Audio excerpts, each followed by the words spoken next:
Hello and welcome to the GSMC Book Review Podcast, brought to you by the GSMC Entertainment Podcast, or Network, excuse me. I am your host, Sarah. I am happy to be with you again. Not on Tuesday, I'm so used to saying on Tuesday, but on this Friday to bring you my second author interview of the week. As we get started, I do want to remind you, as I always do, to like, follow, and subscribe to the show on whatever platform you are either watching or listening to this episode on. That really does help the algorithm. You can also go to gsmcpodcast.info and support the podcast and the entire network in another way by leaving a tip or a donation. If you would like to include a question or a comment along with that tip and or donation, that's great. I will be happy to interact with those questions, comments, whatever, the next episode after I receive them. But again, that link is gsmcpodcast.info. That's just another way of supporting not only this podcast, but the entire network. And thank you in advance, as always, for all of the support that you give this podcast. So, how has your week been? I hope it's going well. I hope you have something fun planned for your weekend. Today happens to be my mom's birthday, so I am happy about that. Missing her, but I will be speaking to her, video calling her soon and talking to her, so that's nice. It's a 7-hour time difference. She's in Mountain Time in the US, so it's a 7-hour time difference for us. So we usually talk when it's somewhere around noon her time and 7 p.m. my time, which is always weird because I'll be eating dinner, she'll be eating either breakfast or lunch, depending on where she is in her day, if she's eaten breakfast or not, or I mean, if she's eaten at all. It could be breakfast, but it's still lunch-ish. And I'll be yawning my head off because I'm getting ready for bed and she's still in the middle of her day. Time zones are just weird. But I am grateful to my mom because she gave me a lot of my love of reading, both she and my father. My father was a librarian. My mom read to us all the time and was never averse to buying us books. So that was always one thing. We always got books for Christmas, for birthdays. It was always part of our gifts, and I am grateful she would read with us. She was super patient when it came to me reading to her when I was younger. I know that can be frustrating when you have a new reader and they're trying to sound things out, and you might want to just hurry them along, but she was always really patient. So definitely get my love of books from my mama, and she can, when she's on a roll, she can read a book a day right now. She's retired. Why not? So she can do that. She has started reading on her Kindle. She still does books. My brother has an extensive library, and he'll bring her physical books. But for the most part, she reads on her tablet, on the Kindle app, I believe. And so, good for her. Today is her. How old am I? I always have to do the math. She is 77 today. So reading on a Kindle, learning new technology, I'm proud of her for that. So she does okay with trying new things. She doesn't want to try every new thing that comes along, but she does pretty well. So happy birthday to my mom. I love you. My one niece used to say, "I love you to the pond and back," which was the pond next door at the library, so not very far. But now I can say I love you across the pond and back since we're on a different continent. Let's go ahead and talk about today's book. As I mentioned at the end of the last episode, I am speaking with author S.B. Caves about his thriller suspense novel Honeycomb. As I also mentioned, I think this is the last of 5 books in a row that are thrillers, so that has been a lot of fun for me, especially seeing the different types of thrillers, the different levels of, as I said at the last episode, of eek in each different thriller. I joked, sort of half joked, half not joked, that I need to make some kind of graphic with my eek scale so that I can let you know where this is. This one's definitely on the creepier side. It's a little more graphic than some of the other ones that we've talked about, and yet I didn't feel like I couldn't read it. Like, I didn't feel like, oh gosh, this is gonna give me nightmares. This is creeping me out too much. Like, more graphic than some of the other books that I've read and the authors I've spoken to in the last few weeks, but still not up there for me that I wouldn't want to read another book that he's written, or that I didn't want to finish this one or anything like that. So let me go ahead and give you the description. So there is the cover and SB's author photo, and here is the description. As you see on the title, the tagline is 7 days, 6 strangers, 1 experimental drug. It's described as Big Brother meets Black Mirror in this high concept thriller in which 6 strangers take part in a mysterious medical experiment in an isolated mansion. Amanda Pearson was once the hottest rising star in the music world. Not anymore. Washed up, broke, and directionless following a public breakdown, she is certain she will never be adored again, but she is very wrong. Her old manager calls out of the blue with an opportunity: a week's stay at an isolated mansion with 5 strangers, all under constant observation. Every day they must take a pill. 5 people will be taking a placebo, but 1 person will take an experimental drug that they are assured has no adverse side effects. So what's the catch? Amanda isn't sure, but the pay is too tempting to turn down.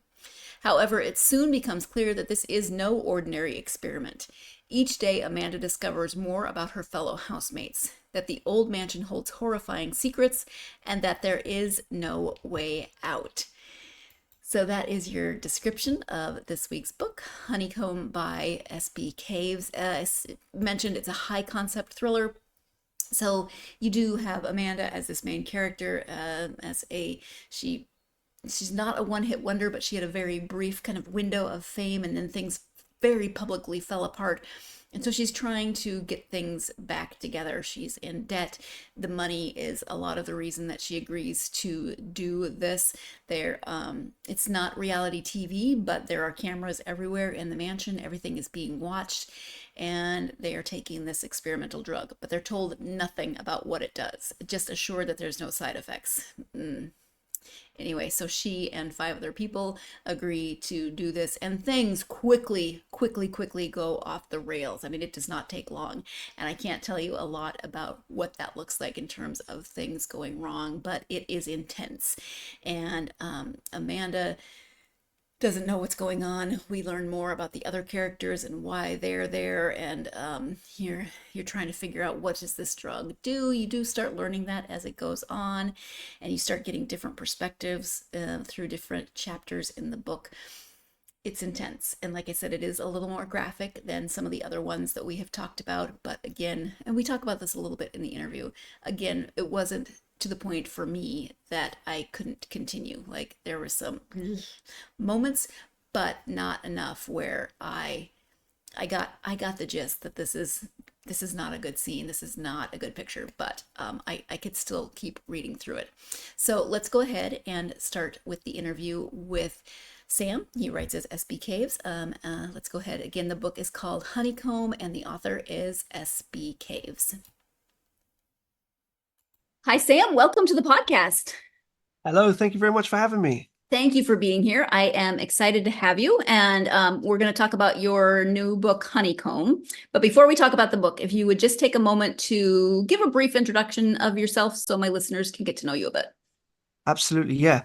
My name's Sam Caves. I write as SB Caves. I am the author of I Know Where She Is, A Killer Came Knocking, and my new novel, Honeycomb, which is a psychological thriller, psychological thriller and a high concept thriller, as it were. 6 strangers locked in a house where things start to go crazy. So it's yeah.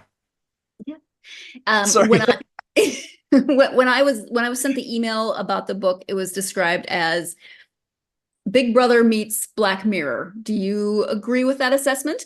Yeah, actually, it is. It's funny because it's quite spot on, really, because the premise of the novel is it takes the kind of strangers locked in a house trope, and it basically puts 6 strangers in a house, and it gives them the concept is there's a mysterious pill that they all have to take every day. Nobody really knows what it does. 5 of these people are taking placebos, and 1 person is taking this revolutionary new drug, but nobody knows what it does, and apparently there's no adverse side effects. But as you can imagine with these things, it goes wrong and things get crazy and they can't get out of the mansion. And we have 6 very different characters stuck together, clashing, and all manner of madness breaks out. So yeah, it was a lot of fun to write, and there was a lot to play with, and it gets hectic. And yeah, I've had some really great feedback actually from the sort of book blogging community and Instagram and things like that. So it's been great. But you sound like one of those authors who likes to torment their characters.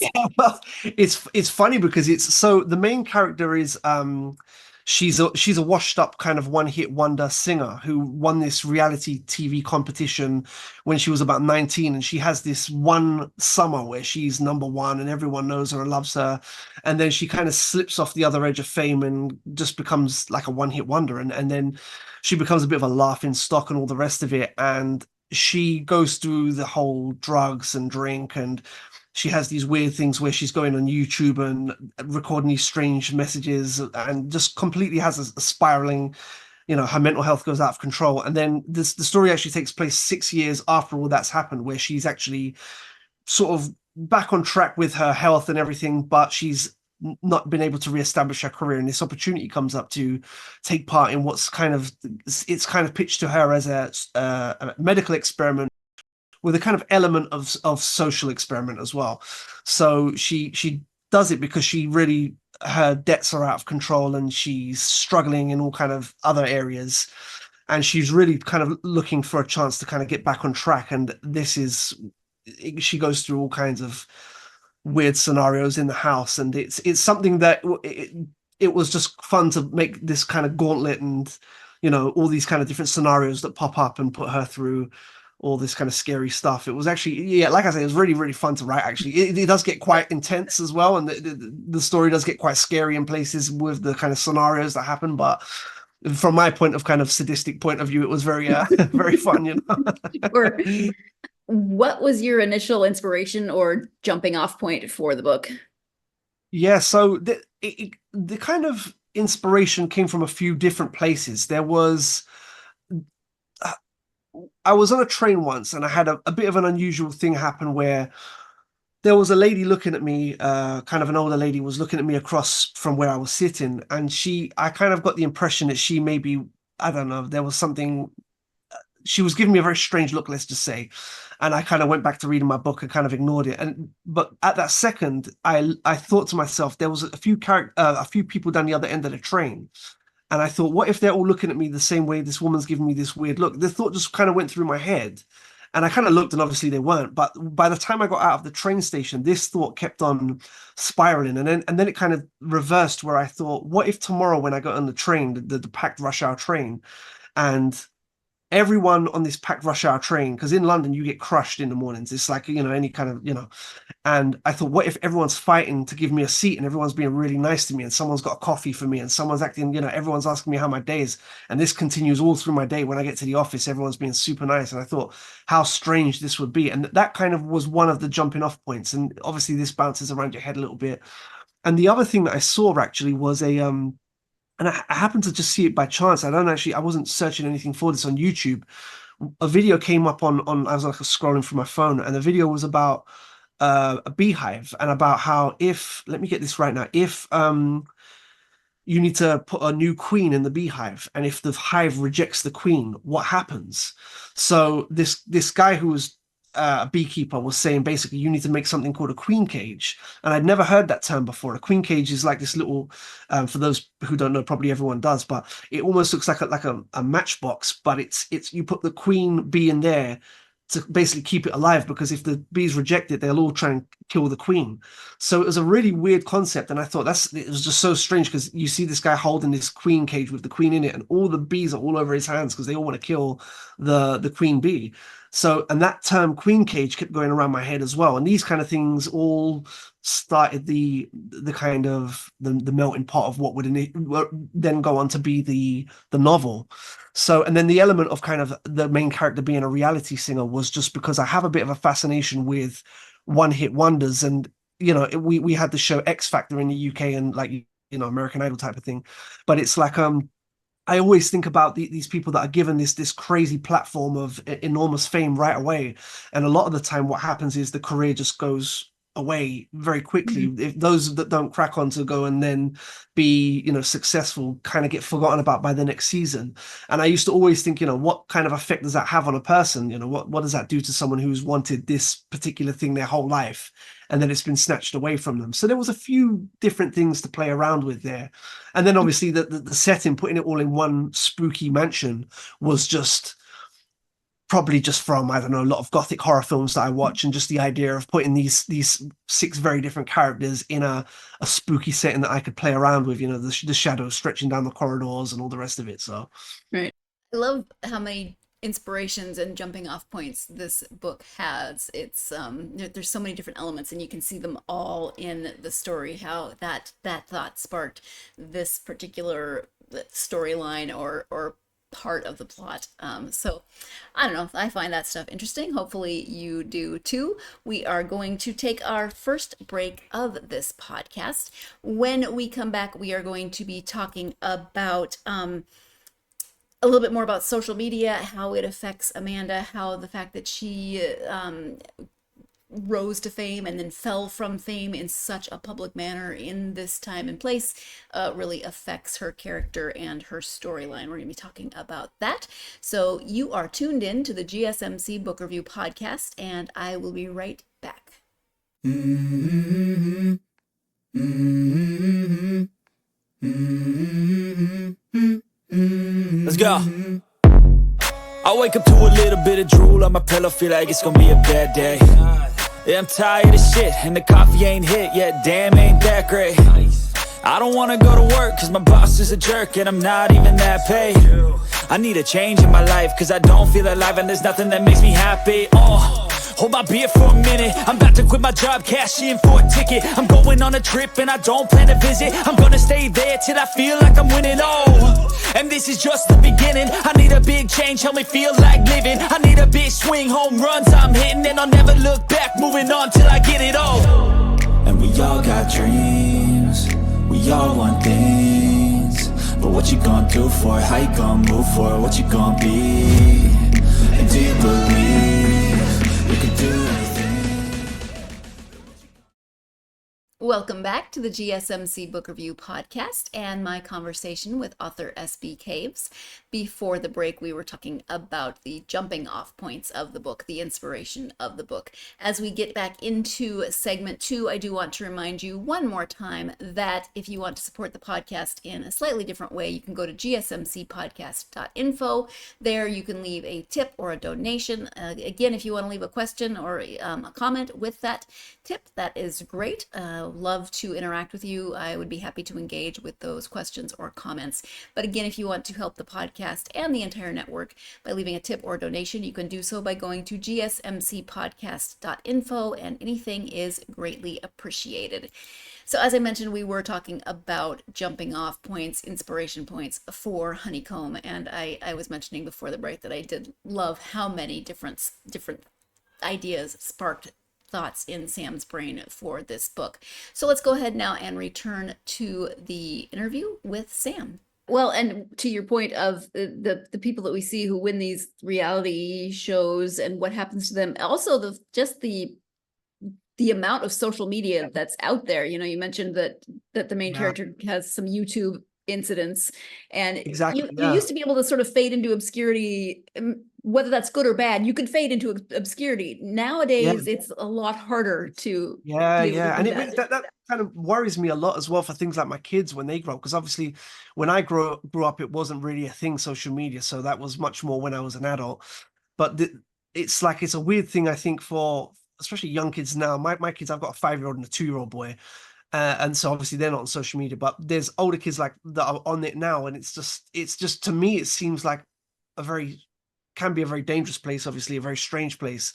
A lot of the kind of interactions I've had obviously have been book related stuff, me talking about books I like and my new book and stuff like that. And the book community is one of the communities that I've noticed are actually really nice, like across the board. For the most part, I've seen they're really enthusiastic and they push you. But then obviously there's a flip side where there is a lot of nasty people online. There's a lot of weird people doing, so it's to me it's a little bit of a worry as well. And I would just, it's one of these things that I just don't fully trust it, as it were.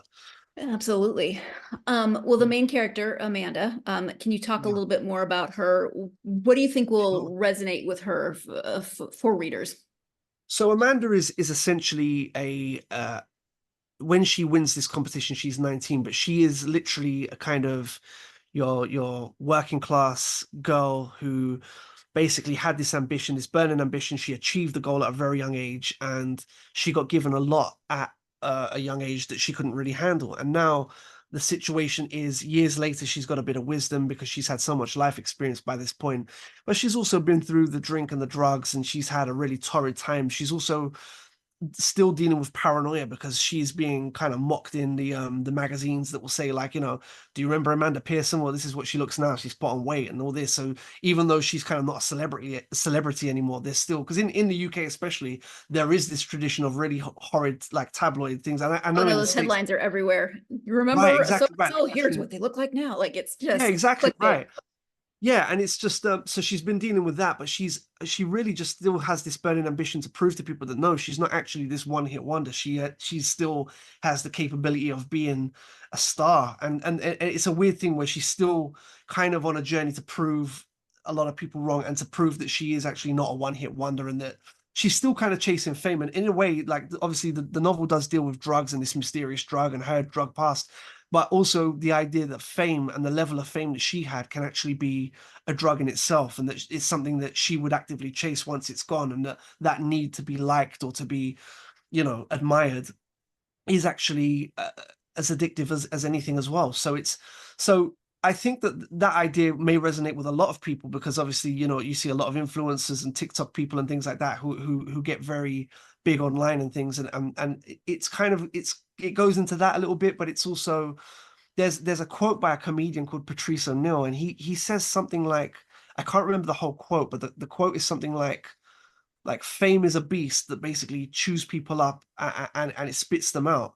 But the problem is everyone knows it, and there's still a queue of people waiting to go into the mouth of the beast. And Mm. so there's all this kind of thing to play with. But essentially, she's just a young lady now in her mid-20s who is in a bad financial situation. She's recovering from a bad mental situation that she's been in, and she really is just looking for a way to make her life better and trying to get out of this slump of being this laughing stock almost. So Yeah. there's a few things going on with Amanda. Yeah.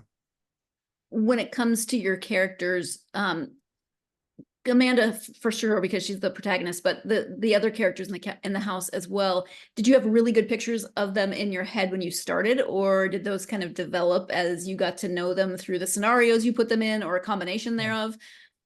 So essentially, I don't really do any planning for the novels. I don't really. I kind of have the ideas, and I probably have a starting point, and then I'll see where it's going, and I have a very rough idea of where it goes. So I knew I was going to introduce 6 characters altogether, and I knew that they would all kind of be from a different background, and they would all have it. So one is like a young YouTuber who is a gamer that's on YouTube.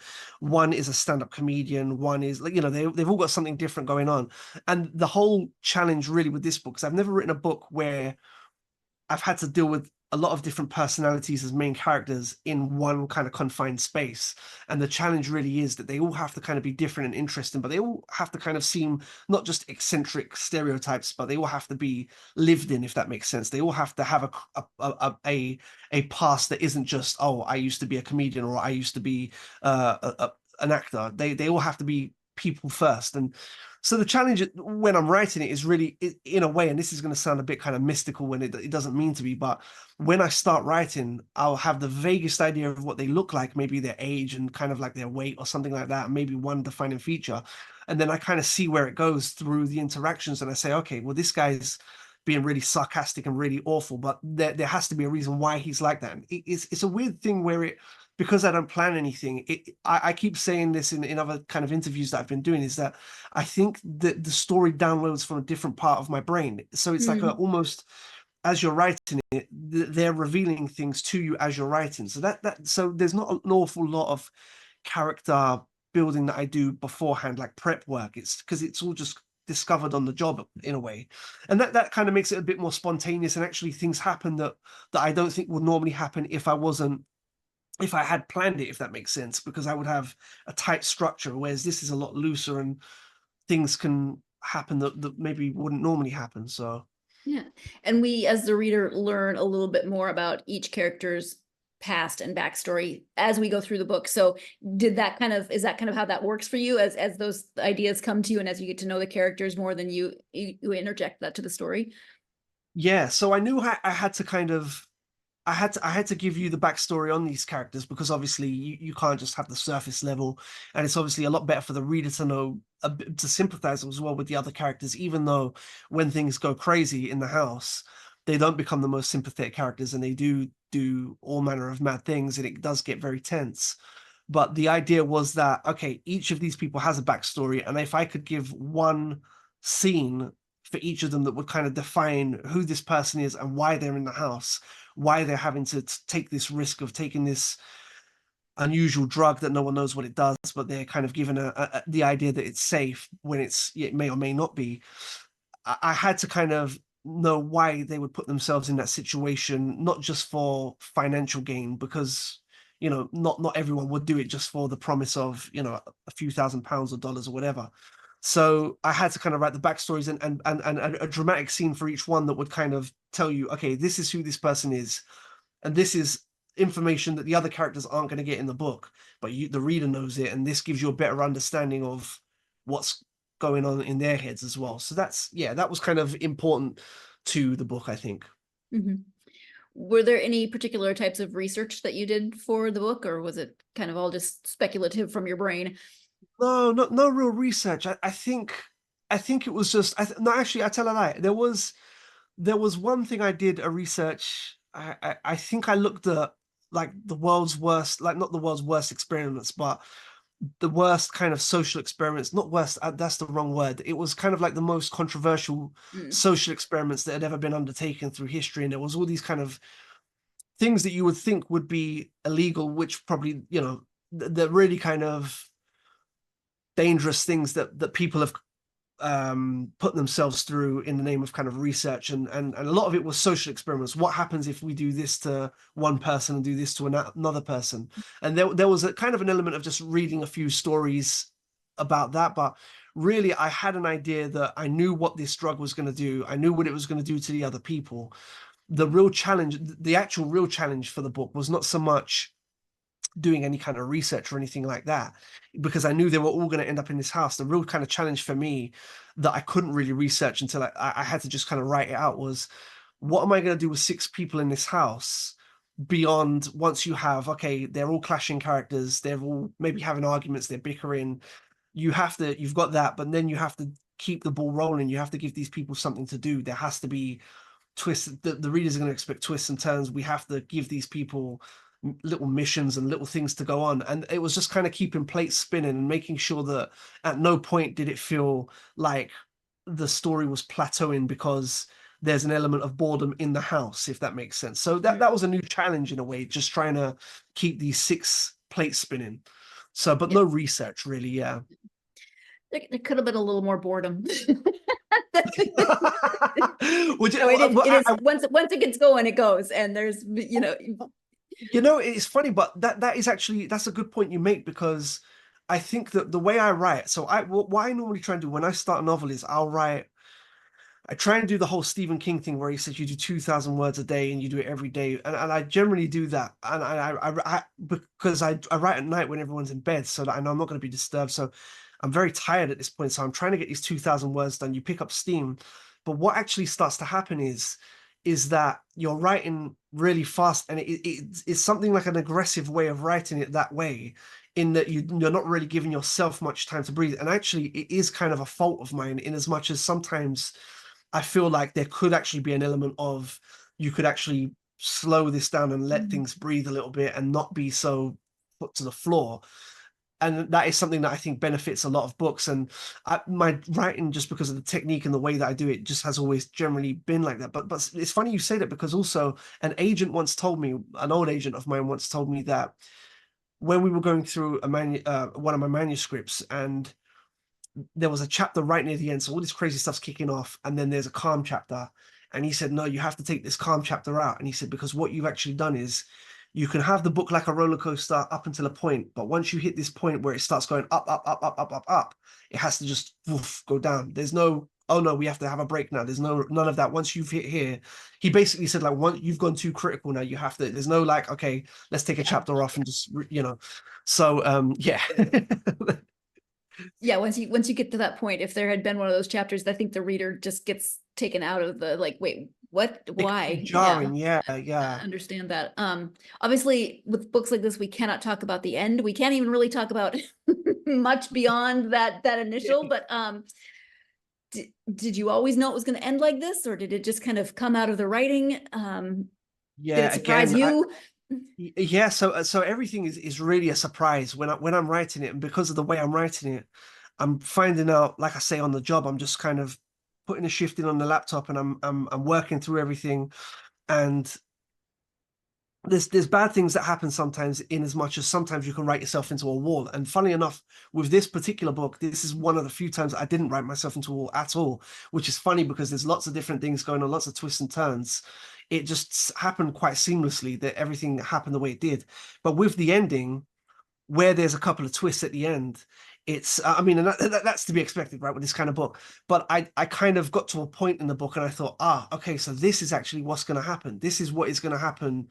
This is what's going to happen to this character, and I know what's going to happen here. And then there's only one solution. Once it gets past there, I know what's going to happen after that. But one of the things, the kind of things that I like to try and do at least, is I always kind of think that you don't have to, if you're going to put a twist in a book, it doesn't have to kind of reinvent the wheel a lot of times. It doesn't have to be anything completely new and spectacular. But what you do have to do is keep the reader kind of looking that way, and then say, actually, this is what you've been missing the whole time. It's been right here. So there's little parts of that going on. But I didn't really have an idea that it would end that way. But it was kind of a happy accident in a way, and I'm very pleased with the ending. Actually, I'm very happy with the kind of twists and the lead up and everything. And I don't think it could have ended in any other way that I would have felt really happy with, if I'm honest. Sure. What about thrillers do you think draws you to write within that genre? I just like I like quite intense books, and I like the idea of, for me, a thriller. A good thriller to me is when I'm reading it, if I put myself in the situation of the main character or whatever, and I say, I'm reading this and I'm enjoying it, but I would never ever want to have to go through this in my life. Like, even if it's a very kind of, doesn't have to be like a mundane situation, but what I try and do with my books is I try to put ordinary-ish people or ordinary everyday people in a scenario that is out of the ordinary, and that they have to kind of work through, and they but it's a scenario that's always going to be bad, and it's always going to be something. So I like to kind of be, it's a strange discomfort thing, but it's like you're reading it and you're thinking, God, thank God this is not happening to me right now. And there's an element of that to it. But also a good thriller, I think, is something that will keep you reading and want to keep pulling you along. And I find that a lot of good thrillers that use, that kind of go outside the box a little bit more, and that have good character development and good writing generally, I think keep me just guessing and reading, and that's something that I'm very drawn to. So I also read a lot of horror as well, so that you can probably tell in my writing as well that there's a horror element there. And it's just I've just always been drawn to darker stories, and I always kind of feel like sometimes if I'm reading a thriller and I think, okay, this is going to go somewhere dark, and they swerve it, and I think they've swerved it because you maybe didn't want to get that dark or something, I always feel a bit cheated. Like, I think, oh, you should, if you're gonna start off down a route, because the other thing is as well, like with thrillers as well, if you're talking about like a dead body, like an Agatha Christie thing, it's like, you read about a dead body, but a dead body is like a dead body, so you should be able to if it's bloated, if it smells, if it whatever, and you should kind of be able to get that sense that this is not just a cutout dead body or whatever. Do you know what I mean? Like, I'm kind of saying this a bit wrong, but I kind of like the idea that if you're going to describe a bad situation in a book or something, that you should be able to do it in a way that is uncomfortable for the reader, in a way. That's kind of I do kind of believe that to an extent, without kind of putting them completely off of what they're, there is ways that you can go too far. So there is a fine line. Sure. So, as I mentioned earlier in the episode, I think that Sam really does walk that line well of describing things so that you get a very good picture of the nature of the scene and the seriousness of the scene and what is going on in that scene, whether it is tense or maybe there's a little bit of violence or something like that. Then you get that, but it's not to the extent, again, where I, the very wimpy thriller reader, couldn't continue. So for me, he walks that line really well. And, I always try to be as honest as possible when it comes to stuff like this with thrillers, because I am a wimpy thriller reader. And so I guess I just try to share that with you in a way that is hopefully helpful. I'm not sure if it is. But we are going to take our next break for this episode, our last break for this episode. When we come back, Sam's going to be talking about a couple of his other books. So stay tuned. You are listening to and or watching the GSMC Book Review Podcast, and I will be right back.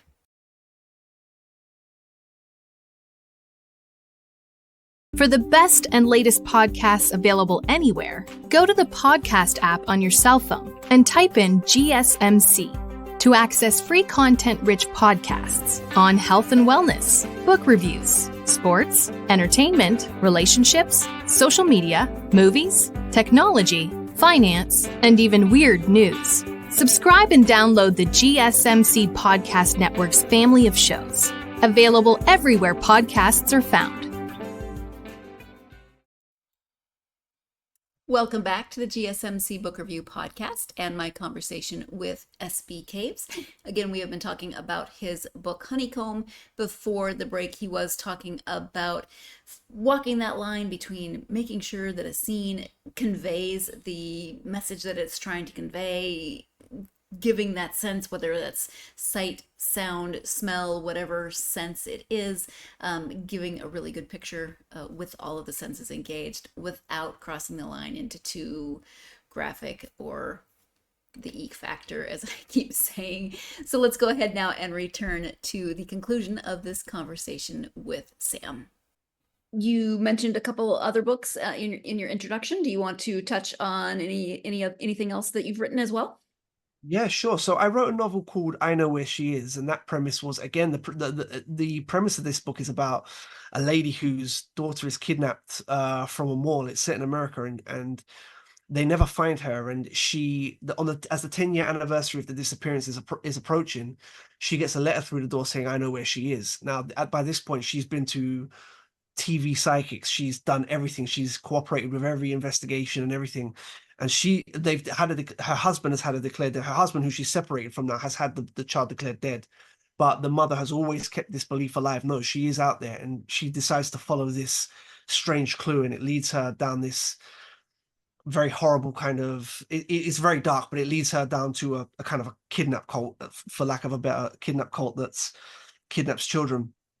And yeah, so that all started off with a lady finding a note in her kitchen that says, "I know where she is." And I was walking home and I thought of that, and I started writing it that night. And I started with that premise. I didn't know anything else. I said, maybe the girl is alive. And that's kind of where I worked from. And then I have a novel called A Killer Came Knocking. And the premise of that book was basically about a man whose wife is murdered on her doorstep by a teenage boy who is never caught. And then I think it's 12 or 13 years later, the man is walking in a supermarket and he passes another young man who he believes is the teenager that killed his wife, who was never caught. So he follows this man, and he follows him, and he decides, actually, this is definitely the person who killed my wife, who was never caught. He was a teenager when he did it, but this is the man. And he follows him back to his house. And then he basically is going to extract revenge on this man. But then there is the question all the way through, is this the actual right guy, and all this kind of thing. So as you can probably tell by hearing all that, the themes always tend to be quite dark and quite intense, and it's not really always to everyone's cup of tea, but I found that the people who do like my books really like them for that kind of intense, they like those intense dark reads. So And are you working on anything currently? Yeah, I've just handed in. I've done a couple of rewrites for a novel that I've handed in with my agent, and my agent was really pleased with it. But there is, not like anything, when you hand it in, there's back and forth with fleshing more bits out and trying to get it as good as you can.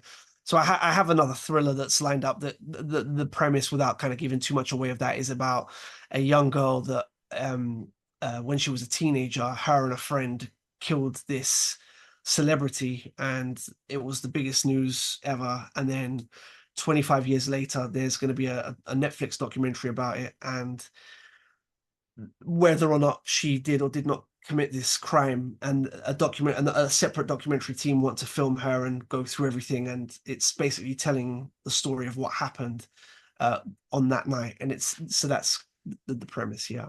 Okay, thank you. In terms of writing, is it something that you always wanted to do, or did you come to that decision later in life? How did you decide, yes, I want to write for publication?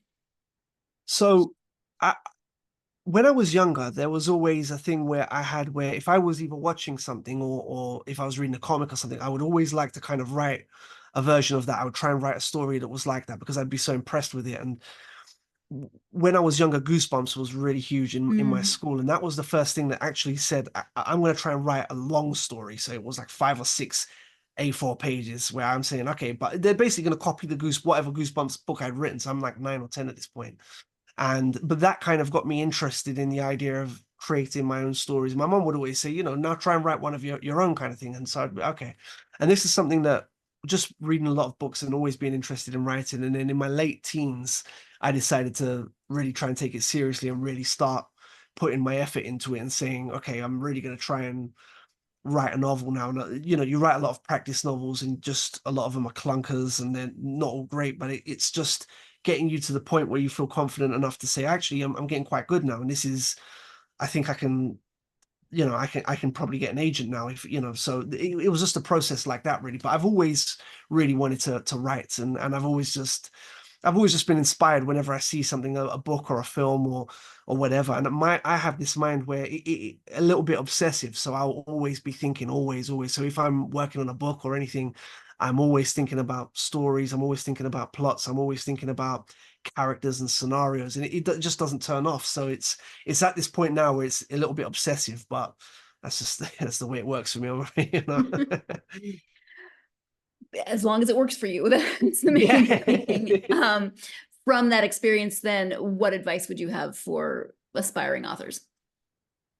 That's a tricky one, because I think that every writer probably finds their own way of getting the work done. Like I've seen things usually on social media where people would say like, don't feel ashamed if you're trying to write and you only got a paragraph done today, or you only got a sentence done. And then you might have a quite high profile author who says, sometimes I can't even get one word done and things like that. And I just try, and my kind of idea is that I try and sit there and I try and I give myself a quota. So I give myself a quota every night, and I try and hit that quota, and I try my best to do it. And I keep saying this on other kind of, to different people, but I have fallen asleep before while I'm writing and things like that. And, you wake up and you've had your hand on, Z, there's like 10, crazy things like that.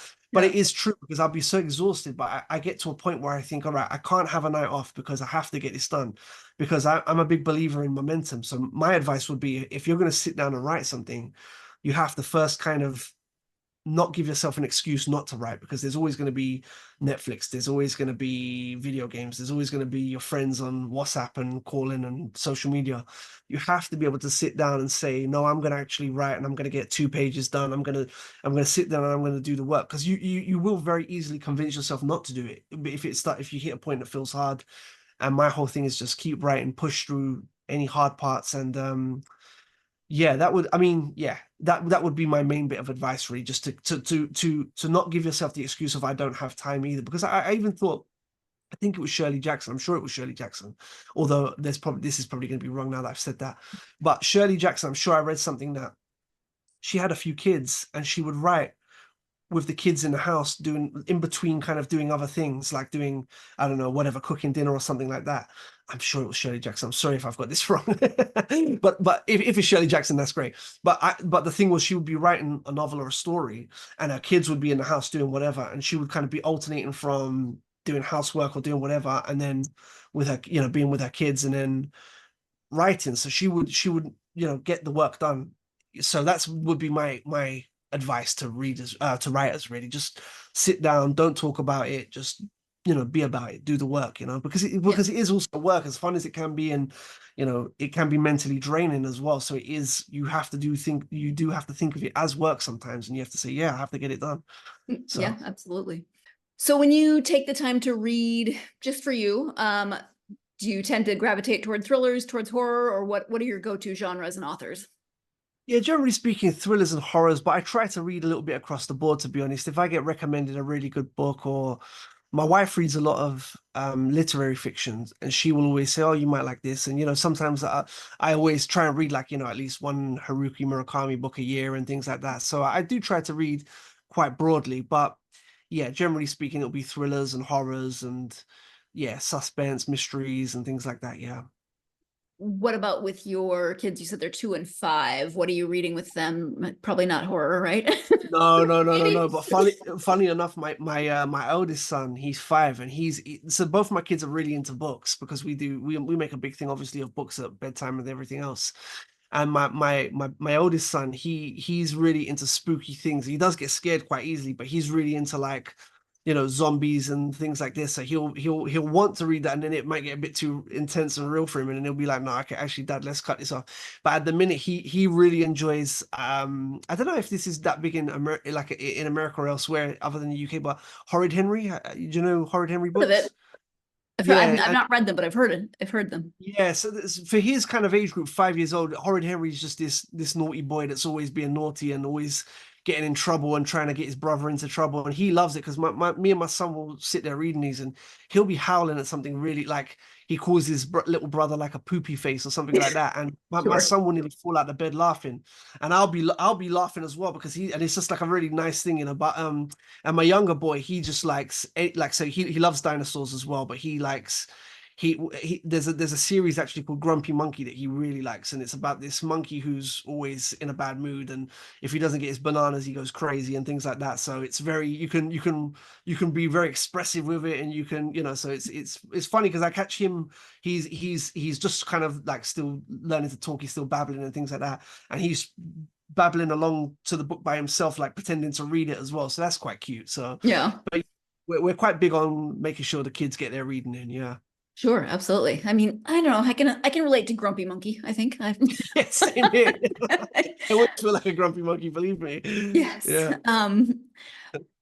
In terms of internet presence, if people want to learn more about you and the books, do you have a website and any social media that you're active on? I do, yeah. I've got sbcaves.com, and I always have to try and find my handles. I'm really bad. I think, oh yeah, so on Instagram it's s.b_caves. I'm saying it to you like I'm asking you, sorry. I'm having to read this out. Sure, yeah, And then, sounds good. yeah, and on Twitter I'm at sb_cave. So I mean, either way, if you type in SB Caves, it will all pop up, and Okay. yeah, we're all about Probably- good vibes on social media. Yeah. You have links on your website, I would assume. Yes. Yeah, correct. Okay. Yeah. Okay. Yeah. Well, we have talked about a few different things during our time together, but is there anything that we have not covered that you wanted to make sure you highlighted or mentioned? No, I think you know what, we've covered an awful lot. And sorry, I tend to when I start talking, I start rambling, talking about my mind starts going a lot of different. I'm so sorry. But no, we've covered a lot. To be fair, we've covered a lot about writing and books, and but yeah, no, I think we're all good. Okay. Good. All right. Well, thank you very much so much for taking time out of thank your you. weekend to talk to me No, about thank you. not only Honeycomb, but about writing in general. I really appreciate it. Oh no, thank you very much, and thank you very much for having me. I honestly, I do very, very much appreciate it. So thank you again. Thank you once again to Sam for joining me to talk about Honeycomb and his other books, as I said, and writing in general. I've said it a bunch of times, but again, if you love thrillers, then you'll definitely want to check this out, because it is high concept thriller. It is suspenseful. It is a fast read, lots of twists and turns, and it's a page turner. So definitely check it out. If you're unsure about thrillers, this one's still okay. A little more intense than some of the other ones that we've talked about recently, but not at the peak of eekness. So take that with a grain of salt. You know yourself as a reader, or you're the people that you would be gifting books to. Just know what they might be, where their level might be, their eek level might be. But definitely check this out if you're a fan of thrillers. Like I said at the beginning, or when I read the introduction, it's Big Brother meets Black Mirror. So if you're a fan of Black Mirror and that kind of level of creepiness, you will definitely want to check out Honeycomb. I do appreciate the places that Sam gets his ideas and how they turn into the books. I think he's got one of those brains that just sees things around him and thinks, what if? And then there's 10 more steps and off he goes, and there's a book in the making. So check that out. I hope that you will also join me for my next episode. After 5 interviews with thriller authors, we are now switching gears. So next episode, I will be talking to author Pariza Akbari about her young adult book, Just Another Epic Love Poem. This is about 2 high school girls attending Catholic school, and you can see the tagline there, nothing ruins friendship like falling in love. And so this is their journey of figuring out what all of that means for their friendship and their relationship and going to a Catholic school. And there's lots of different layers. And then there is all of this wonderful poetry. They're both poets, and so they're writing poetry, they're reading poetry, etc. So join me for that interview with Pariza. I am looking forward to speaking with her. So join me for that. In the meantime, I hope you've had a great week. It's Friday. I hope you have a wonderful weekend planned. Remember that you can like, follow, and subscribe to this podcast on whatever platform you are either watching it or listening to it on. That will help you by giving you notifications whenever there is a new episode. This week we had 2 episodes. Next week we'll have 2 episodes. Often we only have 1 episode, but if you are subscribed, then you'll get a notification when those new episodes come out. Also, you could follow leaving a positive review also really helps that algorithm. So if you are of a mind to, a positive review really does help the podcast. If you are on social media and want to follow the podcast on social media, you can find it on Facebook, X, Instagram, and TikTok for updates. And you can, hit me up with what you're reading and all of my nosiness. Come find me and fill my brain with more books that I need to read because, clearly my TBR is not long enough. So enable me to make my TBR longer. Again, I hope you've had a great week. I hope your weekend is good. Stay hydrated. I know it's hot so many places, so please stay hydrated. Stay cool if you can. I think the best way to do that is just to sit in front of the air conditioner with a cold drink and a good book. I hope that your weekend gives you plenty of time to get yourself lost in that good book. Talk to you next time.